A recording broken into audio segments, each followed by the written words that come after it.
Os ventos da vida. Esse é o tema da mensagem. Os ventos da vida. Amém?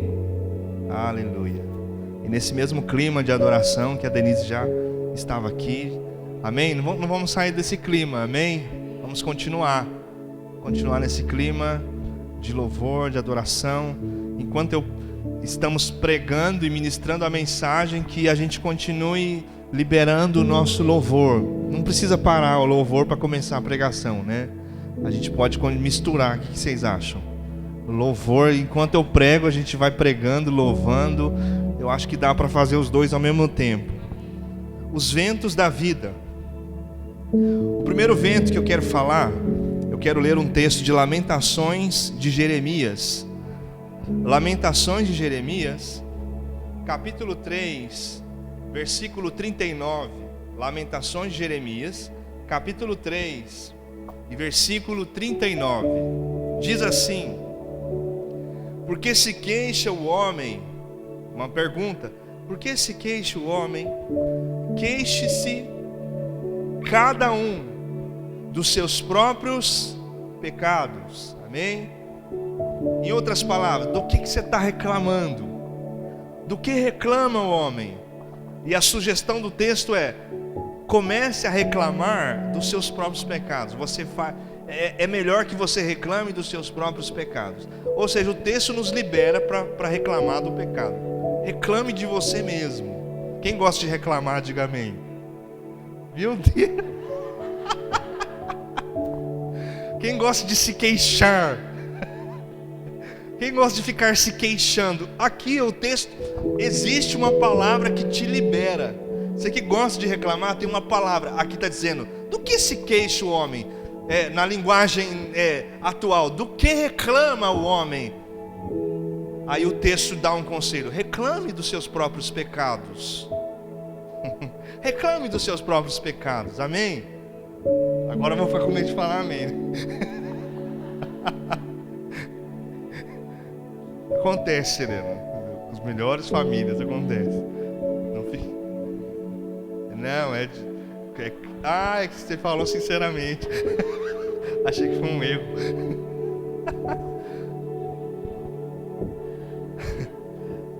E o primeiro vento que eu quero falar é o vento permitido. O vento permitido. Que vento é esse? É o vento que você, por causa dos seus pecados, você permitiu. O vento chegou, mas não foi um vento natural da vida. Não era para acontecer. Mas por causa das brechas que eu abri, o vento entrou. Então nesse caso, eu não tenho que me queixar do vento. Eu tenho que me queixar, eu tenho que colocar a minha atenção naquilo que fiz para que o vento entrasse. Amém?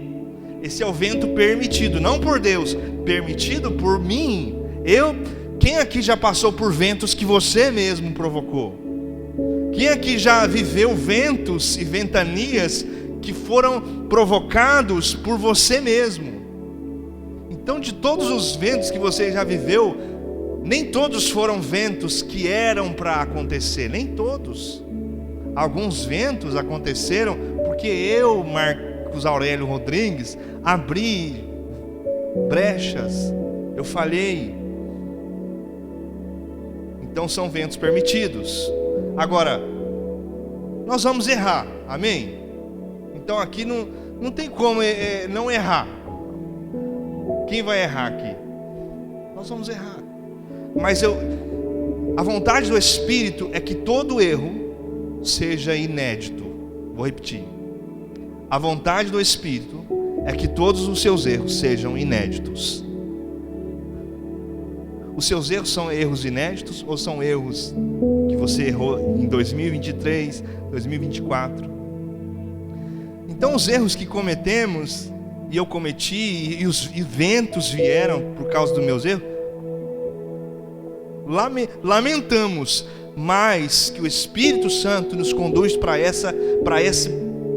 esse posicionamento, que os seus erros sejam erros inéditos. que todo erro que você errar seja inédito, que você diga: pastor, eu errei. Eu vou perguntar: esse erro é inédito? Você vai dizer: sim. Então, amém. Amém. Foi um erro inédito? Peça perdão, se humilha diante de Deus, lave suas vestes, se levanta e caminhe e continue caminhando. Mas esse erro já foi, não vai errar de novo. Agora o próximo erro tem que ser inédito. Vento permitido são esses. Outro vento, João 16:33. Outro tipo de vento. Tenho-vos dito isto, para que em mim tenhais paz. No mundo tereis aflições, mas fiquem animados, tenham bom ânimo, eu venci o mundo.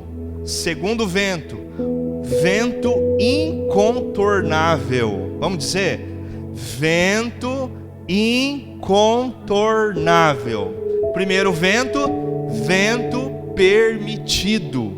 Segundo vento, vento incontornável. Ou seja, você fez tudo certo, você andou em caminhos retos, você honrou a sua família, você honrou a sua casa, você honrou a Deus no seu ministério, você fez tudo certo, e ainda assim o vento veio. Porque tem ventos que são ventos incontornáveis, o que nos faz lembrar que existe um triunfo futuro, e que ainda, apesar de que nós sejamos cidadãos do céu, apesar disso, nos lembramos de que habitamos numa terra. Eu não posso esquecer isso, porque senão eu entro num caminho triunfalista, exagerado, que enfraquece a minha caminhada cristã. Então existem ventos incontornáveis, existem coisas que você passou que não foi culpa de ninguém, não foi culpa do seu pai, porque a gente sempre tenta achar um culpado. Não foi culpa de você, as culpas não foi sua culpa. Aconteceu. Aquele pneu que furou. Que quando acontece algo errado, é claro, algo diferente, é claro que nós entramos em reflexão. Senhor, o que será que eu estou errado? Onde que eu estou pecando? Isso tem que continuar acontecendo, mas é possível que depois de um tempo de reflexão você não encontre nada e o Espírito Santo vai falar assim: ó, você não fez nada, são só coisas da vida. Jesus já avisou, não é uma surpresa para nós. No mundo tereis aflições. São ventos da vida, e amém. Então são ventos incontornáveis. O que fazer num vento incontornável? Continua olhando para Jesus, continua firme, porque aqui não é o fim, aqui não é o final. O nosso final, existe uma glória futura, amém? Eu fui curado, amém. Mas esse corpo seu que passou por uma cura é o mesmo corpo que um dia vai se corromper na sepultura. Então existe uma glória futura que não é essa cura que você viveu aqui. A glória futura é a glorificação do corpo. Essa glória sim é um triunfo de uma dimensão mais alta. E quando passamos por aflições no tempo presente, não desvalorizamos a cruz, não desvalorizamos a glória de Deus em nós. Não, nós simplesmente pensamos assim: olha, existe um tempo futuro, não chegou ainda. Eu sou peregrino em terra estranha, eu sei que tem tanta coisa boa que a gente vive, família, comunhão, igreja e tantas coisas aqui na terra que são tão prazerosas, né? Um passeio, são coisas maravilhosas, mas nós temos que ter essa consciência: estamos apenas numa terra estranha. Aqui não é a nossa casa definitiva, estamos aqui é algo temporário, mas existe para nós uma glória futura. O que fazer nas aflições? O que fazer nos ventos incontornáveis? Eu continuo olhando para Jesus. O que fazer durante o vento? O que você faz quando o vento vem? O que Pedro fez quando o vento veio? ele reparou. Você lembra de Pedro andando sobre as águas? O que Pedro fez quando o vento veio? Na verdade o vento já estava lá, né? O que Pedro fez em relação ao vento? Ele reparou na força do vento. E quando nós prestamos atenção na força do vento, nós nos esquecemos da voz que nos chamou para andarmos sobre as águas. Quando nos distraímos com a força do vento, nós esquecemos do som da voz daquele que disse: vem. Que Pedro recebeu um som. Pedro não saiu do barco e começou a andar sobre as águas do nada. Não foi algo assim que aconteceu do nada, não. Pedro recebeu um som. E que som foi esse? Jesus, lá no meio das águas. Jesus disse: vem. E Pedro veio, mas quando ele reparou na força do vento, o texto diz que ele começou a afundar. O que você vai fazer quando o vento vier? Eu não sei quanto a você, mas o meu desejo, a minha decisão é essa: eu vou continuar com os meus ouvidos atentos aos primeiros sons que eu recebi. Aquele som que disse: vem. Aquele dia que você aceitou Jesus e falou: Senhor Jesus, eu entrego a minha vida para Ti. E Jesus disse: vem, vinde a mim todos que estáis cansados, sobrecarregados. Venham, eu vos aliviarei. Eu vou continuar atento a esse som. Então esse é o vento incontornável. Mas nós temos um terceiro vento, amém? Vento permitido, vento incontornável e vento número 3. Eu já vou falar o nome dele. Mas antes eu quero lembrar você de Jonas. Jonas tinha uma missão de Deus. Qual era? Levar a mensagem de Deus para uma cidade. A cidade de Nínive. Mas Jonas decidiu ir para Tarsis. Deus fala: vai para Nínive. E Jonas decidiu ir para Tarsis. Por quê? Por que Jonas não quis ir para Nínive? E aí nós temos algumas razões, possíveis razões. Razão número 1: o povo de Nínive é cruel, é sangrento, é violento. Talvez seja por isso. Talvez seja medo. Pensa num lugar violento aqui no Brasil. Pensa, lá era mais violento do que esse lugar que você pensou. Talvez tenha sido por medo. Jonas não foi para Nínive. Talvez tenha sido por medo. Talvez tenha sido por desconforto, porque são estrangeiros, não são israelitas. Talvez ele não se sinta confortável em entrar em contato com pessoas totalmente estranhas para ele, de um povo estranho, estrangeiro. Talvez tenha sido isso. Mas talvez tenha sido pelo fato de que Jonas sabe que Nínive é cruel e que Deus é bom. E talvez ele tenha pensado assim: olha, esse povo não merece ouvir a palavra. E talvez ele tenha pensado isso: esse povo não merece. Existe alguém que você lembra agora que você não evangelizaria? Será que existe alguém que Deus falou assim: ó, vai lá e você vai levar uma mensagem para essa? Pensa numa pessoa que você fala: Deus me livre. Pensa nela. Já pensou? É possível que Deus te diga: vá lá e diga e transmita uma mensagem para essa pessoa. E Jonas não quis. Talvez porque Jonas sabia que diante da mensagem Nínive se arrependeria e se converteria. Talvez ele pensou isso: eles não merecem o perdão de Deus, eles não merecem a glória de Deus. O que eles merecem é uma punição, porque são cruéis, são do mal, é gente do mal. Mas o nosso Deus, Ele é o Deus de todos, é o Deus que quer alcançar todos, até mesmo as pessoas que você fala assim: Deus que me livre. Aí você vai chegar no céu, lá na casa do lado. Vamos conhecer meus vizinhos de céu. Aí chega lá: eu falei que passaram aqui no céu, quero morar do lado da casa dela. Ela disse que não quer, que casamento é só aqui. Mas não é casar, é ser amigo, né? Ela não quer, não, já chega, tá bom aqui. Mas imagina você no céu, lá na sua morada, né? Porque Jesus disse: não se turbe o vosso coração, crede em Deus, crede também em mim. Que mais? Na casa do meu pai, as muitas moradas. Se não fosse assim, eu não diria: eu irei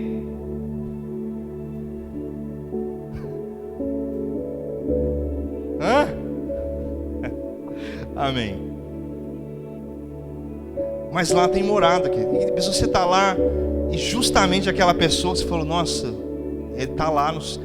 E se essa pessoa que você pensou, no último minuto ela se arrepende e é salva? E aí? É claro que lá você não vai ter nenhum esse sentimento humano, mas é só Jonas está nessa situação. E por essas razões, Jonas tem olha o que eu vou dizer. Jonas tem boas justificativas para sair do propósito. Vocês ouviram o que eu disse?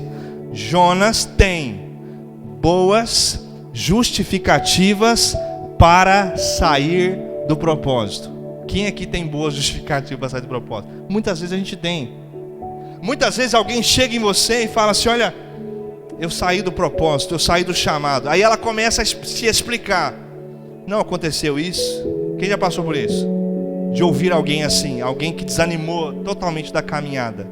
Ela começa a se explicar, e ela se explica tão bem, e se justifica tão bem, que você no final fala assim: realmente, você tinha que ter desviado, meu irmão. Acho que eu também desviaria no seu lugar. A pessoa é tão boa de argumento e tão boa de justificativa, que no final você olha e fala: eu acho que se fosse eu também não aguentaria não. E Jonas tem boas justificativas para sair do propósito do chamado.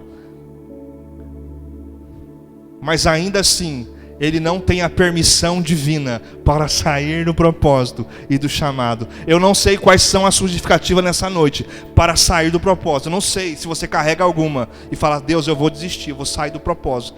Eu não sei, mas ainda que sejam boas justificativas, ainda que sejam perfeitas, eu tenho uma mensagem de Deus para você: você não tem a permissão do céu para sair do chamado. Assim como Jonas não tinha, você também não tem a permissão do céu. E a prova disso é que Jonas vai para Tarsis, entra no barco, e o texto diz em Jonas capítulo 1, versículo 4, diz assim: mas durante a viagem, de repente, o Senhor fez soprar um vento. E é o terceiro vento. Um vento que agitou o mar e formou uma grande tempestade tão violenta que o navio estava quase se partindo ao meio. Ou seja, tem boa justificativa, mas não tem permissão do céu. Estava tão violento que quase se partiu ao meio. E esse é o terceiro vento. É o vento do alinhamento. Diga comigo: o vento do alinhamento. Amém. O primeiro vento é o vento permitido. É o vento permitido, que você permitiu. O segundo vento é o vento incontornável. E o terceiro vento é o vento do alinhamento. E esse vento, ele vem para quê? Para te colocar de volta no chamado e no propósito. Porque quando o vento começou, os donos da embarcação ficaram desesperados. E eles encontraram Jonas dormindo. E eles falaram, e Jonas confessou: olha, essa ventania, essa tempestade tem uma causa. Essa causa sou eu. Eu sou culpado de tudo isso, porque eu saí do propósito, eu saí do chamado. Aí sabe o que eles fizeram? Ele fala: Jonas, sai daqui. Aí ele não quis sair, mas aí os homens jogaram ele no mar. Quando os homens jogaram Jonas no mar, sabe o que o texto diz? O vento parou imediatamente. O vento do alinhamento vai parar imediatamente quando você voltar para o chamado, para o propósito. O vento do alinhamento, ele para no exato momento em que a pessoa diz assim: eu vou voltar para o chamado. Nem que alguém me jogue de volta. E Jonas voltou.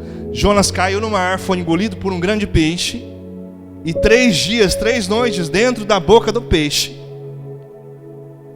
E há quem não acredite nessa história, e a Sara me mandou um vídeo semana passada de um homem nos Estados Unidos que passou um mergulhador, né? Ficou na boca do peixe, na baleia, né? No caso, a Bíblia não diz baleia, mas a reportagem falava sobre uma baleia. Gente, um homem ficou quanto tempo? Ficou dentro da boca do peixe. Depois vocês podem ver o vídeo. Alguém viu essa reportagem? E Jonas ficou na boca do peixe 3 dias, 3 noites, e ele orou, se arrependeu, e o peixe jogou Jonas em terra. E assim que Jonas caiu na terra, a palavra do Senhor veio a ele novamente, dizendo: Jonas, vá para Nínive. E o que Jonas fez? Eu vou. Agora eu vou. Por que agora eu vou? Porque eu enfrentei o vento do alinhamento. Esse vento é importante para nós, querido. E o meu conselho para você essa noite: não espere o vento do alinhamento chegar. Amém. Você não precisa esperar. Dá para hoje, agora, antes do vento chegar. É possível que hoje, agora você diga: Senhor, o vento do alinhamento não veio, mas eu já vou entrar na posição. Cancela o vento. Aleluia. Vai lá no céu, vai lá diante dos anjos e fala assim: ó, o vento está cancelado, porque o meu filho, a minha filha tomou uma decisão de voltar para o chamado, de voltar para o propósito, de caminhar como caminhava antigamente, de voltar ao primeiro amor. A minha filha decidiu, o meu filho. Então o Senhor chega no céu e diz: ó, vento cancelado. Aleluia. Eu te desafio nessa noite a cancelar os ventos do alinhamento. Vento permitido não precisa existir na sua vida. Vento incontornável vai acontecer. O que fazer nele? Não faça o que Pedro fez. Pedro se distraiu com o vento. Continue olhando para o mestre. E o vento do alinhamento, o que a gente faz com esse vento? A gente faz de tudo para que ele não chegue. Vamos cancelar o vento. Olhe para a pessoa que está do seu lado e diz: olha, vamos cancelar o vento do alinhamento. Está nas suas mãos o poder do cancelamento. Aleluia. Aleluia. Amém. Nessa noite eu, Marcos Rodrigues, decido me posicionar. Eu decido pedir ao Espírito Santo, fazer um pedido sincero, dizendo: sonda-me, ó Deus, vê se há em mim algum caminho mau e guia-me pelos caminhos que são eternos. Sonda-me, mostra-me se há algo errado em mim, porque eu decido nessa noite me reposicionar para que a minha vida não seja alvo de um vento de alinhamento. Eu não quero que seja necessário chegar a esse ponto, mas se necessário for, o vento do alinhamento virá e nós vamos glorificar. Se você perceber que o seu pastor está passando por um vento do alinhamento, não fique triste, diga glória. Se alguém chegar em você reclamando: nossa, eu estou passando por uma luta, você fala para ele: olha, talvez seja um vento permitido, talvez seja um vento incontornável, mas talvez seja um vento do alinhamento. Então você precisa saber que vento que é esse. Aí você já coloca a pessoa em reflexão na hora. Em nome de Jesus. Não importa o vento, em todos os 3 ventos, o seu comportamento precisa ser um só. Olhos fixos no seu mestre. Em todos os ventos. Faça diferente do que Pedro fez. Pedro olhou para o vento. Olha o que o texto diz. Deixa eu pegar aqui o texto.